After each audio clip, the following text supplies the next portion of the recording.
Bluff Trails in Taylor, Texas. I've got my buddy Levi, a paramedic, prostate cancer navigator, and transplant advocate. This is a Texas hike right here. You get some trees, then you lose it.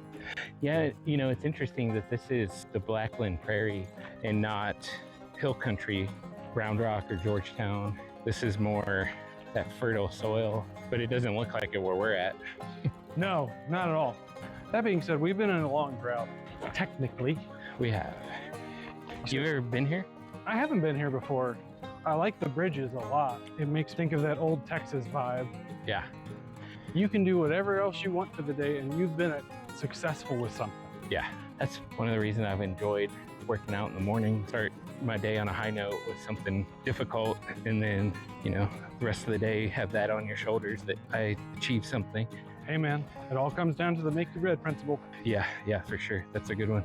And we ask the kids to make their beds. They have asked why, and how'd you explain it to them? The start your day with a win, set your day up for success. Because if you just leave a mess and don't pay attention to it, that's something you've left undone. But if you start your day with a small task, that's a small win, well, then you can keep building off of that. I like the order of it too. You know, when I walk by the room and I see it in order, I don't see a mess. You remember the movie Limitless? Yeah. They even explain the psychology behind you're trying to get things done. The more your environment needs to be organized first so you can be creative. Sure. The more chaos that you're surrounded by inhibits, or what's the word for diminished, your creativity because there's too much chaos. Okay. As well as it diminishes your organization because you're not organized visually. Yeah. Yeah, I have to have that. Oh, I know you do. That ADHD, man. Most ADHD people, whenever they try to organize, they're doing 20 different things. Bro, it's hard. It is a mental game. It is a challenge to tell myself that, say, you set out to clean this one thing. And yes, there's 10 other things you've just identified. But when you start doing a little of this, a little of that, none of it gets done. So Levi, when you're outdoors, what do you feel is one of your favorite parts about being outdoors? Sunshine and no people. Like the sunshine because it feels good on my skin, clears my head, and the outdoors gives me something to look at and be a part of that's not staring at four walls, something man-made. Nature has healing properties. It does have healing properties. Rejuvenating properties. There's so much more to experience here physically. I need physical experience more than as much as maybe a mental, right? Like I can sit at home and read or do tasks.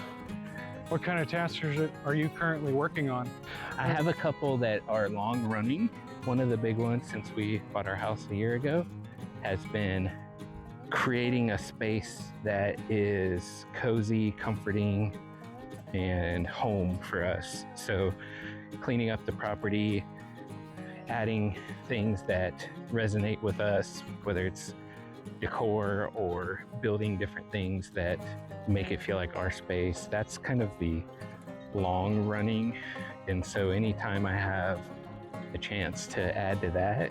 What was your most recent add-on that you've been excited about?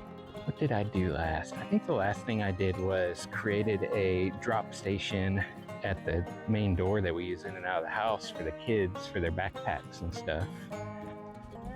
We have, go to,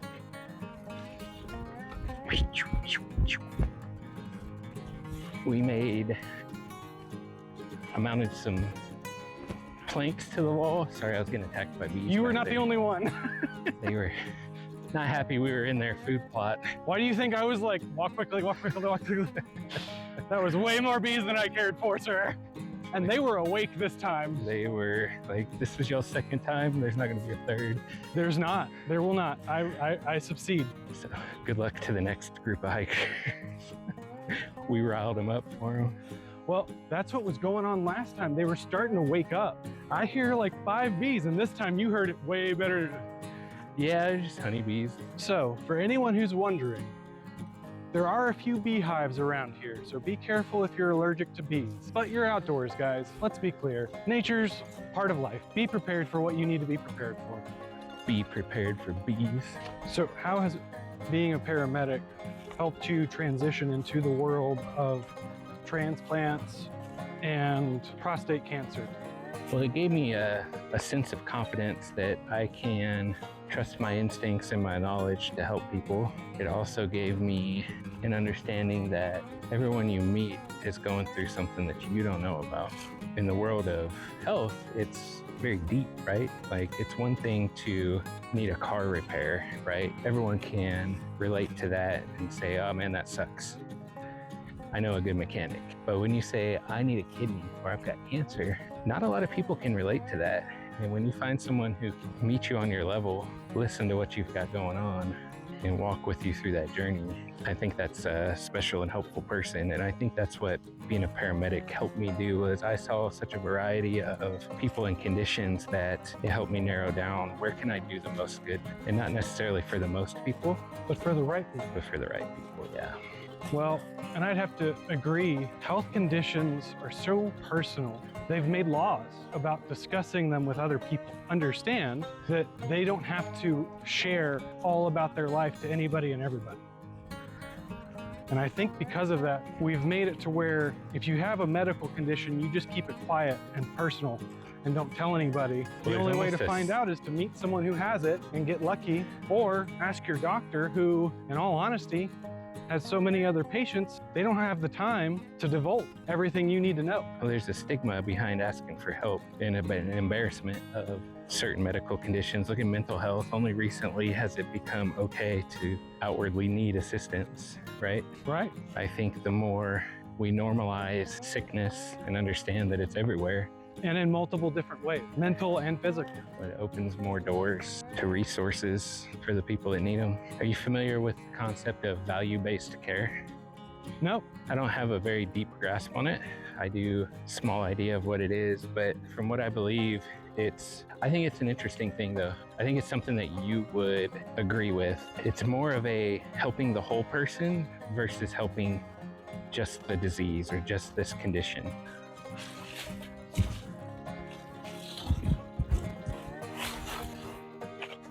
Don't die. Hi, I'm here with a paramedic. You can save me. Oh. Come on. Come on, duck. Come on.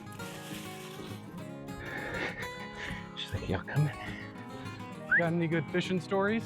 Dude, I haven't fished in forever. Last Come on. time you fished and caught something, So the last good fishing trip was with Colleen's dad and brother. We went to Oklahoma, fished at Lake Texoma for striped bass. It was cold, late November, cold in Oklahoma compared to here. everywhere's cold compared to here most of the time. We fished for hours and didn't catch shit. And then it turned on, and then we caught a bunch of fish. Top water, underwater, it was good. And then that was it, it was done. We fished more and more and more and didn't catch fish. I think between the three of us, we probably caught, I don't know, 20 fish, kept maybe 10 to 12 of them. Do you remember the first time you went fishing? First time, no.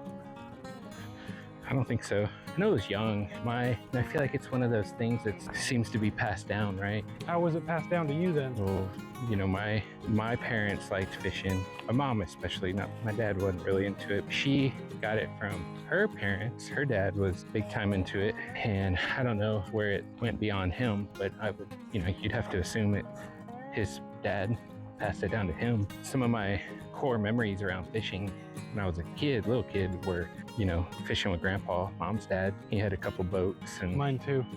he loved going out, so he would take us, and then mom would take us to local parks or places that had ponds. And seagull. We would go to Canada in the summer when I was a kid on fishing trips. When you rented your cabin, you'd get a boat with it.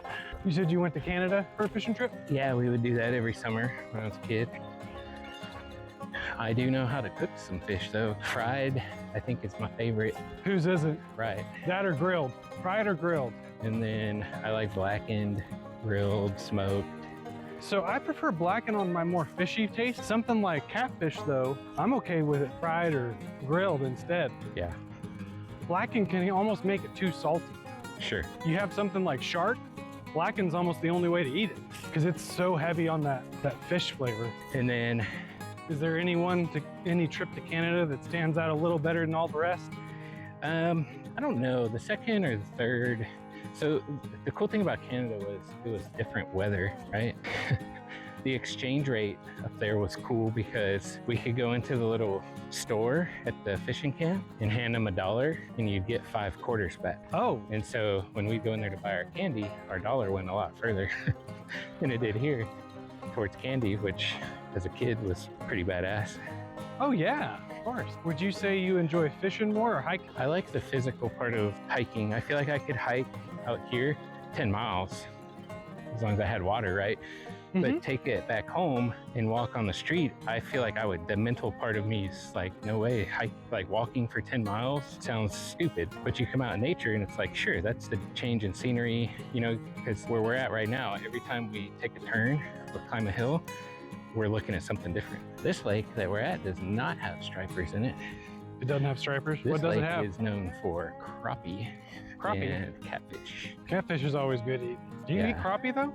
Crappie are, yeah, they're one of the top freshwater fish for eating. So when it comes to fish, to the meat, if it's red or has a reddish tint to it, it tends to taste fishy or gamey. It's not a bad taste, it's just, you know you're eating fish. Crappie has a very white. Oh, okay. Some of your catfish, channel cats, blue cats have a very white meat too, with minimal of that red coloration. And I don't know what it is about that difference, but man, the red, or the white I should say, is a lot more tender and a lot less fishy tasting. Most salmon's real red, isn't it?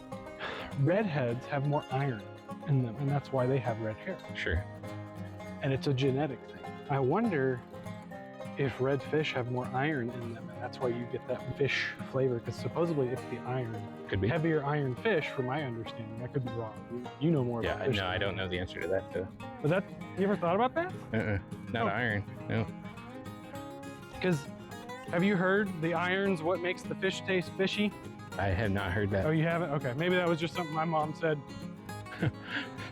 Yeah, I don't know. You know, look at the omega supplement, right? The omega fatty acids. Yes. The best ones come from fish and they taste very fishy. So a lot of the fish that they get that from is the deeper red, I think. And so why, I don't know. I don't know what makes that. I'm just speculating too. It was something I was thinking about while you said it. I was like, huh, with you doing this business, have you been able to assist anybody currently? No, we are still in the infant stages of, I refuse to launch something.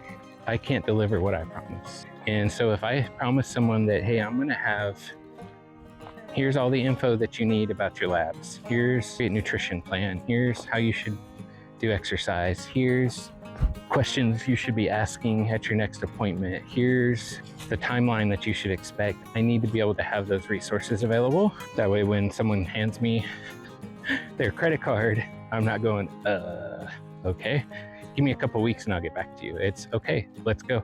Here's your roadmap. Here's how you're gonna get through the next 3 months. Here's the questions you're gonna ask your team. Here's what it means with these results from your last lab test, right? So what you're trying to build right now is the resource guide to information, the dictionary for transplant lists. Here's what this means when they say this. Here's the things you should be asking when they say this. I think if people felt more in control and a part of their medical care, it wouldn't seem so scary or foreign. And so for me, the question became, how can I help these people who need this life-saving organ be ready to say yes when that phone call comes? How can I help them achieve that level of confidence where they go, man, I just need the phone call. Everything else is lined up. I've done all the things. And now it's just time for that organ to show up for me. You know, when I was working for the transplant hospital, I think what sparked this idea was calling people and saying, hey, I've got an organ for you. Come on into the hospital. And they would say, what do you mean? No, I'm not ready. If I was to ask you, what are the questions people who are needing on a transplant list should be asking their doctors, what would your response be to them? The questions they need to be asking their doctors are, How long is this process going to take? How can I be assured that when my organ comes, you all have done everything to make sure I'm ready? I can do my part. I can eat the right foods. I can do the exercise. I can take the medications. I can go to the appointments. I can get the labs drawn. I can get the imaging done. But how do I know that you and your team have ordered all the tests that I'm going to need?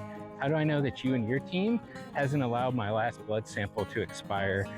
How do I know that you and your team are setting up the different tests and things that I need to be sure I am always ready? If something slipped, I need to be on the phone going, hey, we need you to come in to get labs drawn. Hey, your CT is this old, it needs to be updated. Hey, your echo is this old, it needs to be updated.